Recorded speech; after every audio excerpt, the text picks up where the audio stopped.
মারিয়া, তুমি কারে মারতেছো? তোকে মারতেছিলাম। এতক্ষণ ধরে কাকে মারলাম? আমি জানতাম যে আমার উপর হামলা হতে পারে, এই জন্যই আমি আগে থেকে ব্যবস্থা নিয়ে রাখছি। কিন্তু জান, তুমি আমারে মারতে চাইতেছো কেন? এই খবরদার আমাকে জানতে দিলাম। আমি তোর কোন জন্মের গার্লফ্রেন্ড রে? তুই আমার কবেকার বয়ফ্রেন্ড? ইয়াল্লা মারিয়া, আমার তো মনে হয় তোমার স্মৃতি শক্তি সব গেছে গা। একটা কাজ করে লাঠি দিয়ে তোমার মাথায় একটা বাড়ি মারি, তোমার স্মৃতি শক্তি সব ফেরত আসবে। এই খবরদার, এই আমার স্মৃতি শক্তি ঠিক আছে, তুই সত্যি করে বল।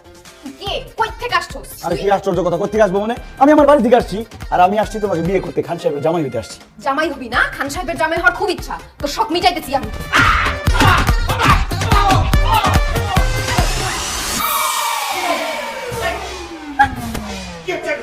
খান সাহেব দেখেন, আমি কত করে বুঝালাম, কিন্তু সে তো আমার জোর করে ইজ্জত করে নেওয়ার চেষ্টা করছে। আমি বললাম যে না, আমাদের তো বিয়ে হয়নি, এইসব করো না। সে তারপরে জোর করে নেই। মারিয়া, কি বলছে সব? বাবা মিথ্যা কথা বলতেছে। মিথ্যা কথা বলতেছি না। খান সাহেব এখন রাত 2টা বাজে, সে আমার রুমে যে আসছে, কেন আসছে? লুডো খেলতে তো আসে নাই, অন্য কিছু করতে আসছে। শুধু তাই না আঙ্কেল, ও আমাকে আমার বাজে একটা কথা বলছে, আপনি তো বিশ্বাস করতে পারবেন না শুনলে। এই এত গণিত না করে কি বলছিস সেটা বল।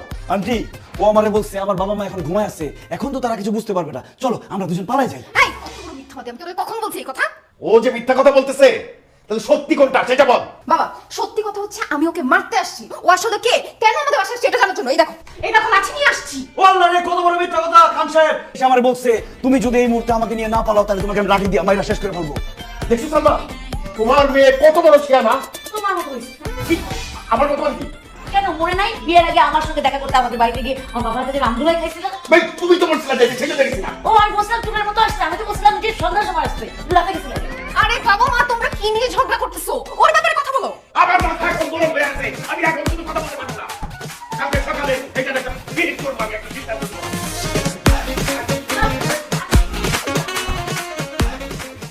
খান সাহেবের জামাই হবেই হবে।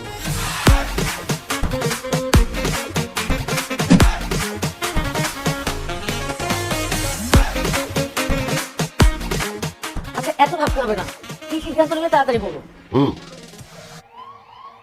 শোনো দিদার, তুমি আমার মেয়ের সাথে প্রেম করো কি তাকে ভালোবাসো, তাতে কিচ্ছু আসে যায় না। আমি আমার মেয়েকে তার যোগ্য পাত্রের হাতেই তুলে দেব। সুতরাং অতীতে তোমার সঙ্গে তার কোনো প্রেম ছিল কি ভালোবাসা ছিল সেটা ভুলে যাও। খান সাহেব, আমি আপনার মেয়ের যোগ্য, আর যোগ্য বলে তাকে আমি ভালোবাসছি এবং বিয়ে করতে আসছি। সেটা মুখে বললে তো হবে না, তুমি যে আমার মেয়ের যোগ্য সেটা প্রমাণ তো তোমাকে দিতে হবে। বলেন কি প্রমাণ চান আপনি, বলেন। আমার 3টে শর্ত আছে, এই শর্ত 3টা তুমি যদি পূরণ করতে পারো, তাহলেই একমাত্র আমি মারিয়াকে তোমার সাথে